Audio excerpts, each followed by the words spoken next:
Et coucou tout le monde! Comment allez-vous aujourd'hui? Ça me fait super plaisir de vous retrouver. Et à vous tous et vous toutes qui m'avez rejoint récemment, merci, bienvenue, j'espère que vous allez bien. Et à vous toutes et vous tous autres, comment ça va? Ça me fait super plaisir de vous retrouver. Alors ça y est, je commence à reprendre mon rythme normal. Si vous avez vu ma dernière vidéo qui est arrivée après un certain temps, je suis comme Noé pendant le déluge, c'est-à-dire que je rame et j'attends qu'il arrête de pleuvoir. Voilà, j'ai du boulot par-dessus la tête et pour l'instant c'est pas encore la décrue, mais ça ne saurait tarder. En tout cas, mes vacances arrivent, je serai en congé à la mi-juillet, donc voilà, ça c'est mon objectif, genre on y arrive. En attendant, j'ai tellement hâte pour cette vidéo parce que cette palette attend dans mon placard depuis qu'elle est sortie, donc je crois que ça fait 2 semaines maintenant. Je l'ai commandée tout de suite parce que je ne pouvais pas ne pas la commander. Et c'est la nouvelle palette Norvina de chez Anastasia Beverly Hills, donc c'est, on va dire, la marque sœur d'Anastasia.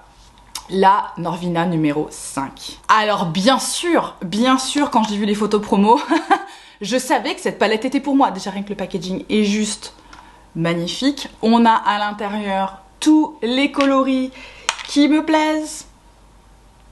C'est pour tous les amoureux de violet. Donc là, on est au paradis des violets. Donc bien évidemment, c'est une palette qui est faite pour moi. Donc aujourd'hui, ce qu'on va faire, c'est que je vais vous présenter cette palette. Je vais vous montrer des swatchs. On va faire le look que je porte aujourd'hui.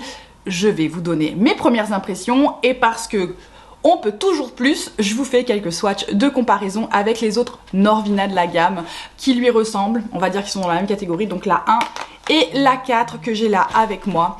Donc sans plus tarder, on va passer à la partie présentation, ensuite tuto, ensuite swatch party et enfin conclusion. Donc si jamais vous pouvez naviguer entre les différents éléments de cette vidéo, ça me ferait extrêmement plaisir que vous restiez avec moi pour l'intégralité. Mais sans plus tarder, on va passer maintenant à la présentation de la palette. Alors cette palette se présente comme les autres palettes de la gamme Norvina, c'est-à-dire qu'on a 25 fards et ce sont plutôt des pigments pro qui sont rangés en 5 rangées et qui sont numérotés en lettres, donc de A1 à A5 et ensuite de A à E. Je vous ai donc swatché les 5 rangées. On va avoir la première rangée donc de A1 à A5, puis de B1 à B5, de C1 à C5, de D1 à D5, c'est là où on va avoir les paillettes, hein. Le fard D2 c'est ces paillettes qui sont assez sèches, et enfin de E1 à E5. Alors comme vous avez pu voir sur les swatchs, on a vraiment en fait un grand volume de fards, on a 25 fards quand même, et on va voir des teintes neutres au violet bien évidemment qui sont ce qui m'attire le plus. Je me suis beaucoup posé la question de quel look j'allais faire quand j'ai commencé à swatcher parce que clairement il y en a beaucoup qui m'attirent. Et comme vous pouvez le voir, je crois que j'ai plutôt opté pour les violets. On va maintenant passer à la partie tuto où je vais vous montrer comment je fais ce look et on se retrouve juste après. Nous revoilà pour la partie tuto. Alors j'ai bien réfléchi, je pense que je vais quand même faire un look violet un peu froid et je vais tester en fait une des teintes qui est métallisée comme mat, si ça a du sens. Je vais faire un petit peu une technique à la Pat McGrath ou même à la Natasha Denona où on utilise un fard qui est soit métallisé soit sequin et on s'en sert comme d'un fard mat, c'est-à-dire qu'on le travaille de la même façon, on le dégrade de la même façon. On va voir ce que ça donne avec une palette comme celle-ci. Donc pour aujourd'hui en fait je vais aller dans ces teintes ici, puis je vais utiliser ce fard là, vous voyez, je vais prendre en fait ce trio central là et ensuite j'ai vraiment envie d'aller jouer en fait avec ces deux métallisés là, voire utiliser le blanc juste pour éclaircir un petit peu le coin interne avant de passer au fard on va dire métallisé. Donc on va démarrer avec la teinte B3. Ici on va faire que du 3 au départ. Avec un gros pinceau fluffy, je vais donc aller dans B3 et on va voir comment ça se comporte tout de suite. Peut-être tapoter un peu quand même, hein. Alors je l'ai pas dit mais bien évidemment j'ai déjà préparé ma paupière avec la base Tom Ford et je l'ai fixée avec ma poudre La Mer, encore une fois, hein, c'est pas nécessaire d'avoir cette poudre là pour fixer les paupières. Je prépare toujours mes yeux comme ça, potentiellement avec une palette de ce type là, c'est-à-dire des pigments pro. Ne pas fixer sa paupière, ça permettrait d'avoir plus d'intensité sur les fards. Après, c'est peut-être pas forcément ce que je veux aujourd'hui parce que, comme je vous le disais en intro, je vais quand même avoir quelques réunions, donc faut pas non plus que ce soit excessivement exubérant et que ça flash et tout ça. Mais j'ai quand même envie de faire de la couleur, donc on démarre donc avec B3, que je vais utiliser comme ma teinte de transition, hein. Donc en gros, je le pose à l'extérieur et ensuite je le travaille en circulaire vers l'intérieur, histoire de bien dégrader. Je tiens mon pinceau un peu loin pour pas appliquer trop de pression. Pour l'instant, en termes de comment ça se comporte, c'est vraiment comme les autres Norvina, hein. La grande différence avec les fards Anastasia, c'est que les fards Anastasia sont un peu plus poudreux et dans un sens un tout petit peu moins pigmentés. Donc les fards Anastasia, on peut vraiment les construire en termes d'intensité. Norvina, j'ai l'impression que c'est un petit peu l'inverse, c'est-à-dire qu'on a beaucoup d'intensité et il faut bien dégrader. Donc moi, vu ma technique, et bien vous voyez, j'en applique pas beaucoup et je pense que je vais faire comme avec un fard Anastasia. Mais c'est vraiment adapté aux gens qui ont cette technique, qui mettent beaucoup d'intensité et ensuite ils dégradent. Ça, c'est vraiment des fards, je pense, qui vont très bien performer pour ce genre de technique. Alors franchement, ça s'est travaillé sans aucun problème. J'ai une toute petite transition qui du coup en fait en dégradant un petit peu rosé. Alors on voit bien qu'il y a un sous-ton froid, hein. Je sais pas si ça se verra trop à la caméra, mais en tout cas il y a bien un sous-ton froid, mais c'est marrant, en dégradant c'est un petit peu rosé le fard, ce B3. On va maintenant prendre un pinceau un petit peu plus dense et un petit peu plus plat et je vais aller dans la teinte donc C3 qui est encore ici, ce violet qui est plus foncé mais quand même qui tend plutôt vers les tons froids, pas vraiment en fait, hein, c'est marrant qu'il n'y ait pas de fard foncé, mat, violet froid. Il y a beaucoup de violet chaud, de prune, de marron, mais vraiment à sous-ton chaud. À sous-ton froid, en fait, il n'y en a pas tant que ça. Enfin, en gros, il y en a deux plus les métallisés, quoi, plus deux métallisés à sous-ton froid. Je vais venir intensifier le coin externe. Et je travaille toujours, en fait, moi, de l'extérieur vers l'intérieur, que je veux garder l'intensité, en fait, à l'extérieur. Et je vais ensuite dégrader vers l'intérieur. Alors il est très pigmenté ce C3, donc j'y vais très délicatement. Je sais qu'il y a des gens qui sont beaucoup plus à l'aise que moi avec la technique de je mets beaucoup de fard et je dégrade ensuite. Moi je préfère mettre un petit peu de fard et y aller tranquillement. Ça m'évite de faire trop intense trop vite. Parfait, honnêtement pour l'instant j'ai aucune difficulté, ça me prend 3 minutes pour dégrader. Les fards se comportent très bien comme sur les Norvina précédentes, notamment la 3, non pardon la 4, donc notamment la 4 hein, qui était la palette rose. On va maintenant passer à la partie un petit peu impro. Je vais utiliser un fard, je suis pas sûre d'une manière où je suis pas sûre que ce soit prévu comme ça. Donc je vais utiliser D3, vous voyez, qui est ce métallisé, mais je vais l'utiliser avec un pinceau crayon et je vais m'en servir comme fard pour intensifier mon coin externe. Donc on va voir ce que ça donne. C'est peut-être une très mauvaise idée, il faudra peut-être que je recommence. Après, vu ce que je vais faire, je pense que je vais avoir de la chute. Pour l'instant, je n'ai, pour ainsi dire, pas de chute sur les fards violets. Je risque d'avoir de la chute avec ça parce qu'il y a beaucoup de matière en fait, c'est pas un mat. Et comme c'est le cas avec les fards Pat ou Natasha de ce type là, quand vous commencez à les travailler en dégradé, ça a tendance à faire bouger les particules, donc il y a plus de chute. Donc on va voir ce que ça donne. En fait voilà, je veux intensifier mais garder un petit peu ce sous-ton froid. Super. Et en fait j'ai quasiment pas de chute. J'en ai pour ainsi dire, j'en ai un petit peu, c'est normal parce que voilà, comme je vous dis, hein, c'est pas un fard, je pense, qui est prévu pour être travaillé comme ça, je pense qu'il est prévu pour être tapoté puis éventuellement dégradé sur les bords. Mais c'est pas si pire, c'est pas si pire. Franchement, j'adore le rendu, ça a tout à fait ce que je voulais, c'est-à-dire que ça a foncé mais en venant tirer un peu vers le froid. Je vais maintenant prendre un petit pinceau fluffy comme celui-ci et je vais venir dans A1 qui est ce blanc. Je vais juste éclaircir un tout petit peu mon coin interne, mais pas énormément, et c'est un petit peu ce que fait le blanc. Voilà, juste apporter un tout petit peu de lumière avant que je vienne poser les fards métallisés. Et je le dégrade vers le haut. J'ai plus de matière mais simplement je mélange avec ce que j'ai fait. Voilà, juste pour venir un petit peu, vous voyez, soulever l'intérieur, au top. On va maintenant passer à la partie des métallisés, j'ai assez hâte. On va commencer avec C1 que je vais aller poser sur la partie externe de ma paupière mobile au doigt cette fois-ci. Donc je vais pas en mettre beaucoup parce que de toute façon je vais venir mettre C1 à l'intérieur. Donc là c'est vraiment juste pour apporter un toute petite différence entre l'externe et la paupière mobile interne. Et juste un tout petit peu comme ça. Et qu'est-ce qu'il est beau ce fard. Oh là là.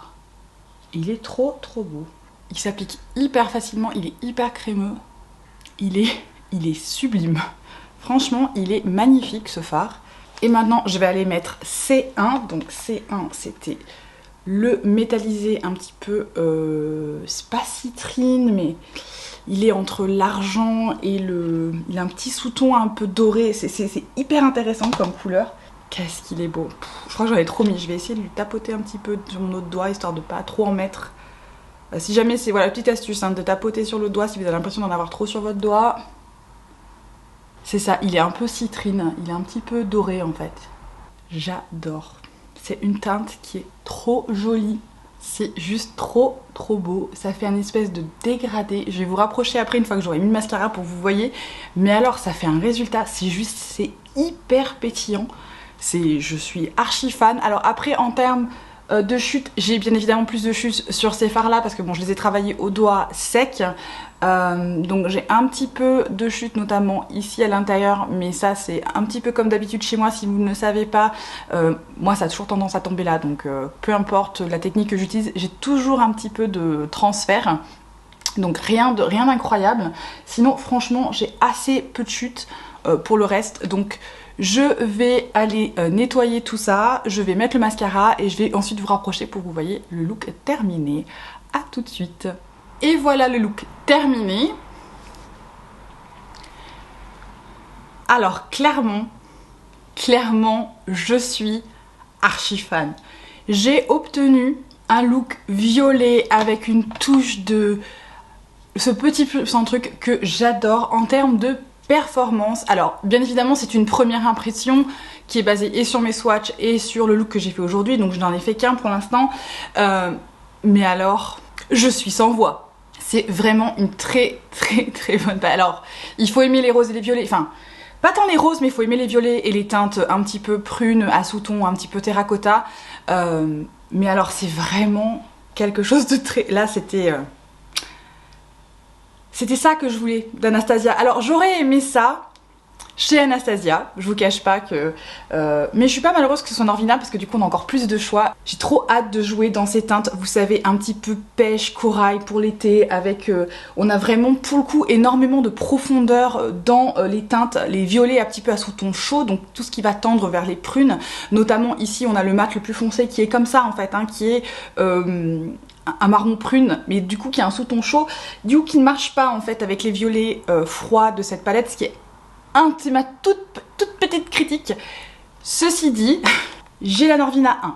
Et dans la Norvina 1, je veux dire, si je veux foncer mon look froid, ben, je vais venir chercher ce noir ici de la Norvina 1. Je vais avoir A4 qui va être un tout petit peu plus foncé, donc...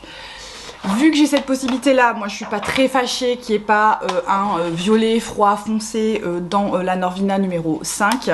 Même si, bon idéalement ça aurait été parfait, mais franchement je vais la mettre à l'envers. Donc là elle est à l'envers, vous voyez le A1 ici. On a une excellente qualité. Je trouve franchement la qualité même au-dessus de la Norvina 1 par exemple. On est vraiment sur la qualité de la Norvina 4 qui est, je vais vous montrer celle-ci, celle qui a le packaging rose. Elles sont tellement énormes que je vais reculer. Mais alors vraiment, alors le seul truc que j'ai pas testé c'est par exemple les paillettes pressées. Je suis pas la plus grande fan des paillettes pressées de ces palettes là. Je les trouve un petit peu sèches, donc c'est pas ma préférence. Mais alors les métallisés de cette palette, pour l'instant ils sont juste sublime. Et en swatch comme ça, et sur l'œil de ce que j'ai pu faire aujourd'hui, ça travaille super facilement, ils ont pas l'air de bouger, enfin je vous dirai, hein, je vous ferai d'autres looks avec cette palette, donc je vous dirai en termes de performance d'ici ce soir comment ça a tenu, mais alors pour l'instant c'est quasi un 10 sur 10. C'est quasi, juste parce qu'il n'y a pas ce violet froid foncé, mais sinon c'est quasi un 10 sur 10. Elle est juste absolument magnifique, elle propose énormément de choix. Et du coup, si vous êtes typiquement une personne qui adorait le violet, mais vous savez pas trop comment l'intégrer, et ben je trouve qu'une palette comme celle-ci, qui a beaucoup de neutres et quelques violets en fait au final, et ben c'est une bonne astuce. C'est-à-dire que vous allez pouvoir commencer avec une base assez neutre hein, quand vous allez partir par exemple dans A4, A5, vous allez pouvoir construire un petit peu avec E2 et vous allez pouvoir venir à toucher une petite touche de violet si vous voulez, soit sous forme de mat, soit sous forme de métallisé, et ça en vrai c'est quand même pas mal. On va passer maintenant à la partie comparaison. Donc vous avez vu la 5, je vous rappelle la 4 parce que c'est vrai qu'on se demande mais en fait est-ce que c'est pas les mêmes palettes Est-ce que c'est pas les mêmes palettes entre la 4, la 5, la 1? Alors je vais vous mettre la 4 et la 5 côte à côte. Je vais reculer un tout petit peu, hop là, parce qu'elles sont tellement grandes. Mais vous allez voir, ça n'a absolument rien à voir. Ça n'a rien à voir. Ici, on a la 4 qui est très rose en fait. Elle est très Barbie. Elle était un petit peu dans la continuité de Amrezy et de la Norvina originelle. Vous savez, chez Anastasia, où on a pas mal de rose, on a une petite touche de bleu, mais on a quand même une majorité de rose et de sous-ton neutre, alors qu'ici, on a quand même un sous-ton violet très fort, même si on a également des neutres. Alors on pourrait se dire pourquoi mettre autant de neutres, parce qu'en fait pas tout le monde est capable de faire des arcs-en-ciel sur ses yeux. J'en ai parlé sur ma vidéo précédente. Moi j'adorais faire ça, mais en fait je reste assez simple dans la création de mes looks. En tout cas j'ai pas une créativité et une technique artistique suffisante pour mélanger les couleurs. Donc moi avoir des bases neutres comme ça m'aide vachement pour en fait intégrer de la couleur. Et si c'est votre cas aussi, vous avez du mal en fait à intégrer un petit peu de couleur, et ben c'est toujours bien d'avoir du neutre dans une palette, c'est toujours utile. Donc voyez, on les met côte à côte. Donc voyez bien hein, la Norvina 4 qui a le packaging rose a vraiment plutôt un sous-ton rose, un petit peu rose Barbie avec ses roses néons. On a ce jaune néon au centre, alors qu'ici on a quelque chose en fait de beaucoup plus violet, et je vous cache pas que ce n'est pas pour me déplaire. Je vais maintenant vous la mettre à côté de la 1 que je viens de vous montrer pour que vous voyez la différence entre la 1 et la 5, parce que pareil on peut se demander, la 1 est ici, la 5 est là. Alors vous voyez en fait la 1 on a effectivement des violets, mais là on a plutôt des violets, des bleus et des dorés avec vraiment des mats très foncés, alors qu'ici on a vraiment plutôt des violets un petit peu pastel. On a un sous-ton qui est un petit peu plus clair ici que dans la Norvina 1. La Norvina 1 elle est vraiment hyper intense dans les violets. Je trouve que celle-ci elle est un petit peu allégée, et je pense qu'elle sera plus facile pour les débutants, c'est-à-dire les personnes qui justement ont peur d'une palette comme ça, parce que ce sont quand même des pigments pro, donc ils ont beaucoup d'intensité. Je sais pas si vous avez vu pendant le tuto, si vous avez regardé, mais effectivement il faut y aller avec la main légère ou pas en fonction de votre technique. Mais si votre technique est pas forcément hyper évoluée, une palette comme celle-ci, comme la 1, peut vite vous faire peur parce que les couleurs effectivement ressortent beaucoup. Donc en comparaison, celle-ci a vraiment plus de doré. On a on va dire des couleurs complémentaires dans celle-ci, alors qu'ici on a à peu près tout dans la même famille de couleurs entre les neutres et les violets. Je vais maintenant me rapprocher un tout petit peu et on va comparer quelques fards parce que effectivement il y a des fards qui se ressemblent, voire qui sont identiques. Donc je viens de tenir la 1, vous voyez il y a un fard blanc dans la 1 qui est le C1. Il n'y a pas de nom dans ces palettes, ce ne sont que des lettres et des chiffres.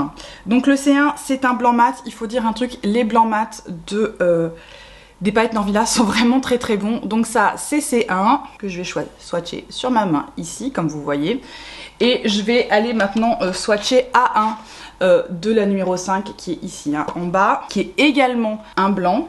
Est-ce que vous voyez la différence? Non. Ceci dit, celui-ci est un tout petit peu plus, donc ça c'est celui de la 5 hein, le A1 est un tout petit peu plus intense que le C1. Je pense qu'ils ont un tout petit peu changé leur formulation, alors peut-être que je me trompe, mais c'est un seul passage ça. Et vous voyez A1 de la 5 est un tout petit peu plus intense que C1 de la 1. Ça va vite devenir compliqué ces noms de ces noms de phares. Il va y avoir ça va faire les chiffres et les lettres. Bienvenue à l'émission de cet après-midi.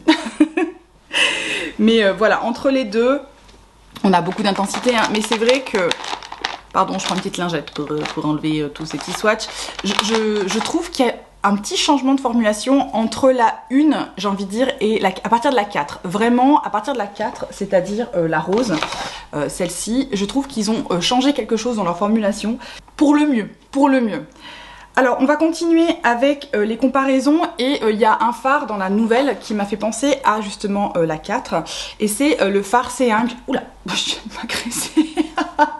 Je viens de me taper avec. C'est le fard C1 ici, et donc je vais le swatcher, c'est celui que j'ai mis sur mes yeux hein. Donc c'est celui-ci qui est juste superbe. Donc je vous le re-swatch parce qu'il est tellement beau que pourquoi s'en priver. Donc ça c'est C1 et en fait il m'a fait penser à C3 de la Norvina 4 qui est ici au centre, mais vous allez voir que ça n'a rien à voir en termes de formulation et ça va se voir au swatch. Alors au-dessus on a donc le fard dans la nouvelle palette et ça c'est dans la numéro 4 et c'est le C3 et en fait dans la nouvelle, il est vraiment beaucoup plus métallisé. Il a vraiment ce fini très crémeux qui attrape énormément la lumière. Vous voyez, la réflectivité est vraiment au-dessus. Et ici, on a un sous-ton un petit peu argent. Alors qu'en fait, dans la numéro 4, on a quelque chose qui est un petit peu plus satiné. Même en termes de texture, le fard est un petit peu plus compact. Et on va avoir quelque chose qui est un petit peu plus vers les roses, en fait. Donc ça, pour vous voyez... Dans le fard, on a l'impression qu'ils sont similaires, c'est vrai qu'ils se ressemblent vraiment énormément, mais pas du tout. En termes de fini, ça n'a absolument rien à voir. Et pour terminer cette comparaison de fard un petit peu bleuté, on va comparer aussi avec D2, qui est dans la Norvina 1, que je vais vous mettre en dessous des deux autres, et qui lui est beaucoup plus bleu. Dans la thématique de ce qu'on a dans la Norvina 1, qui a ce sous-ton bleu assez fort, vous voyez, et pareil, la formulation ici est vraiment plus sèche et plus compacte que ce qu'on va avoir dans la nouvelle Norvina, qui est vraiment d'une crémosité, ça se rapproche vraiment beaucoup de ce qu'on trouve de chez Natasha. Même si Natasha, en termes de crémosité, on est là-haut, on s'en rapproche. Après, c'est pas aussi crémeux, et peut-être que pour celles et ceux d'entre vous qui avaient des difficultés à faire tenir Natasha, peut-être que les fards Anastasia tiendront mieux, parce qu'ils sont justement un petit peu moins émollients que ceux de Natasha, par exemple. Alors bien évidemment, dans les violets, il y a de quoi comparer. Donc je vais swatcher, je vais remettre en fait tous les mats violets les uns en dessous des autres sur ma main. Donc les mats violets de celle-ci, c'est B3, C3, D4 et D5. Donc ceux qui sont vraiment pas prunes, vraiment violet. Donc je vais vous les remettre. Les voici les uns en dessous des autres. Donc B3, C3, D4 et D5. Donc vous voyez ici on a quelque chose qui est quand même un petit peu plus chaud que ce qu'on peut avoir ici. Donc on va maintenant aller swatcher les violets de la Norvina 1 puisqu'il n'y a pas de violet en fait dans la Norvina 4. On a juste C4 ici mais qui est vraiment très clair et qui tend vraiment plutôt vers le rose. Donc on va maintenant venir swatcher ici 4 mats qui va être A2, A3, B4 et B5 et pareil je vais vous les mettre à côté. Donc les voici donc A2, A3, B4 et B5. Donc vous voyez on est déjà beaucoup plus foncé du côté de la Norvina 1 par rapport à la Norvina numéro 5 et en fait cette teinte là ici B4 c'est ce que j'aurais aimé voir dans la Norvina 5, c'est ce qui manque. On manque en fait pour moi il manque un mat aussi foncé dans les teints violets froids. Donc ici on est vraiment sur des violets à sous-ton chaud qui vont avec la thématique de la Norvina 1 qui a ses bleus, ses rouges et ses dorés. Et on a ce B4 là qui est plutôt à sous-ton froid et qui aurait été génial de ce côté là. Mais vous voyez en termes de coloris, ces deux-ci sont très proches. Même si celui-ci est un tout petit peu plus foncé. Après ici on n'a pas du tout peut-être... Cette teinte-ci, on se rapproche, mais c'est pas tout à fait la même chose. On est très proche, honnêtement, sur l'œil, en superposition, en coin externe, on verra pas la différence. Donc si vous avez déjà la Norvina numéro 1 et que vous aimez l'intensité des mats de la Norvina numéro 1, vous ne le retrouverez pas l'intensité de ces mats là dans les violets, toujours dans les violets, dans la nouvelle Norvina. Je pense qu'en termes d'intensité, ce sera dans les neutres qu'on va avoir et dans les prunes qu'on aura beaucoup d'intensité dans cette palette, moins dans les violets.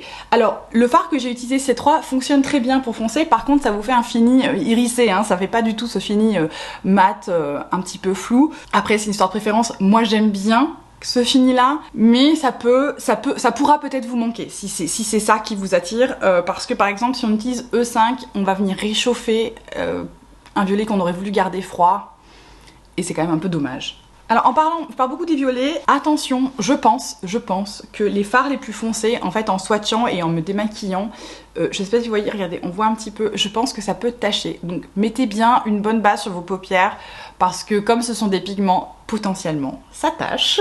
Enfin vous voyez, ça marque un peu, ça part hein, au bout de 1 ou 2 jours. Si vous démaquillez bien, généralement le surlendemain c'est terminé. Mais voilà, c'est à noter quand même. Et pour terminer ces petits swatchs de comparaison pour voir, je voulais comparer en fait B1 et C2 de cette palette, donc le citrine que j'ai utilisé aujourd'hui et l'argenté qui me fait de l'œil avec ce qu'on a dans la Norvina numéro 4.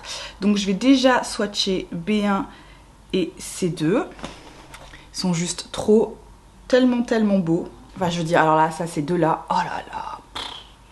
Celui-ci, hein, celui-ci j'ai vraiment hâte. J'ai vraiment hâte de me le mettre sur les paupières. Et on va venir comparer avec ce qu'on peut avoir dans la Norvina 4, c'est-à-dire A1 ici notamment. Ça m'a vraiment fait penser à cette teinte-ci, donc je vais comparer avec A1. Je pense que A1 est entre les deux. Et A1 c'était vraiment un de mes fards préférés métallisés de la Norvina numéro 4, qui est lui aussi juste trop beau. Donc ici on a voyé A1 de la 4 et là ce sont les deux fards de la 5. Alors le A1 c'est vraiment un argent froid. Et ici on va avoir un citrine que j'ai utilisé aujourd'hui, donc on a vraiment ce sous-ton un peu jaune doré. Et vraiment ces deux c'est quelque chose de assez particulier. Je sais pas si vous voyez, il y a une espèce de... C'est un argent mais qui a un sous-ton un peu bleuté, non? Qui est un peu violet. On voit bien par rapport à celui de la Norvina 4 qui est vraiment argenté. Mais alors là on a vraiment cette même formulation crémeuse qui prend beaucoup la lumière et qui vraiment m'avait énormément plu dans la Norvina 4 hein. C'était vraiment ça, je pense que c'est le fard que j'utilise le plus quand j'utilise cette palette. Je ne peux pas m'empêcher de mettre mon doigt dedans et de l'utiliser. Et là pour le coup forcément la nouvelle répond tout à fait à ce besoin de lumière, de trucs bien flash.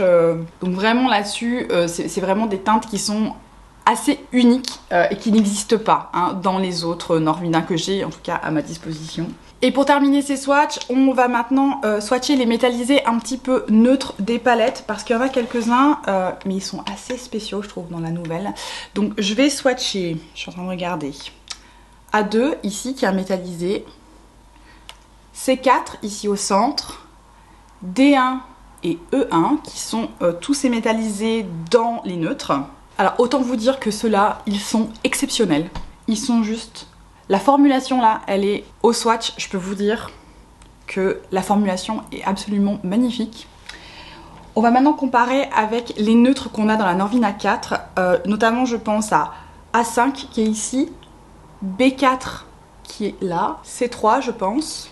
Alors ici on a la Norvina 5 et ici on a la Norvina 4. Alors vous voyez la Norvina 4 on a des tons qui sont quand même beaucoup plus clairs en fait et qui sont quand même plutôt dans les rosés, alors que dans la Norvina 5 on a en fait des tons qui sont vraiment différents les uns des autres. Quelque chose qui va être plutôt ici dans les pêches assez clairs, là c'est plutôt dans le terracotta, là c'est un espèce de duochrome un petit peu... pêche corail.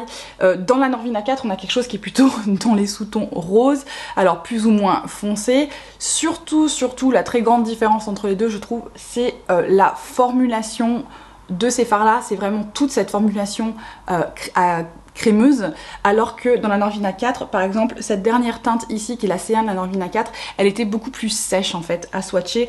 On n'a pas tous les métallisés de la 4, non pas cette formulation très crémeuse. La plupart l'ont et c'est ce qui faisait on va dire la différence entre la 4 et les 3 premières où les métallisés ont... J'avais vu qu'ils avaient changé la formulation, c'est-à-dire qu'on avait quelque chose voilà, qui était un peu plus lumineux, un peu plus crémeux. Alors clairement dans la 5 ils l'ont passé au niveau au-dessus quoi. Les fards sont vraiment... tous, en tout cas au niveau des swatchs, ont tous ce petit... on sent en fait hein, ce petit feeling quand on les swatch. De crémosité, on sent que ça va vraiment bien s'étaler, bien se travailler, on peut les mélanger parce que justement comme ils sont un peu crémeux, et ben, on peut les marier plus facilement que s'ils étaient secs ou peut-être potentiellement il faudrait mouiller la formulation pour obtenir ce dégradé que l'on veut. Mais alors clairement j'ai hyper hâte d'aller jouer ici dans cette rangée là pour mon prochain look, si ça vous tente, si vous avez des idées ou des couleurs que je voulais que j'essaye absolument, n'hésitez pas à me le laisser en commentaire. Et c'est tout pour cette mini revue un petit peu complète aujourd'hui. Franchement, vous avez deviné que j'étais complètement biaisée et que j'adore. Non, honnêtement, en termes de qualité, on a vraiment quelque chose de très bon. Alors, c'est une palette qui représente un investissement. Elle fait 60 € sur le site d'Anastasia. Elle n'est pas encore sur Sephora France. Je pense qu'elle arrivera. Alors peut-être attendez qu'elle arrive, profitez d'un bon à moins 10% ou des journées gold pour l'avoir à moins 25 d'ici là, si vous pouvez. Hein. Mais alors clairement, franchement, j'adore. J'adore le look que j'ai créé aujourd'hui. Je suis archi fan. Ce sont tout à fait mes couleurs. Donc forcément, pour moi, ça, c'est une palette gagnante. J'espère que cette vidéo vous a plu. Si c'est le cas, n'hésitez pas à lui laisser un petit pouce et dites-moi en commentaire si vous avez l'intention de venir chercher cette petite palette. Et si oui, n'hésitez pas à partager vos looks avec moi sur Insta. J'adore en fait voilà, cet échange que je peux avoir avec vous, c'est encore le mieux. Si ce n'est pas déjà fait, bien évidemment, abonnez-vous à ma chaîne, ça me ferait extrêmement plaisir que vous soyez avec nous. Et je vous souhaite à vous tous et à vous toutes une très belle journée, une très belle soirée et une magnifique semaine. Ciao ciao!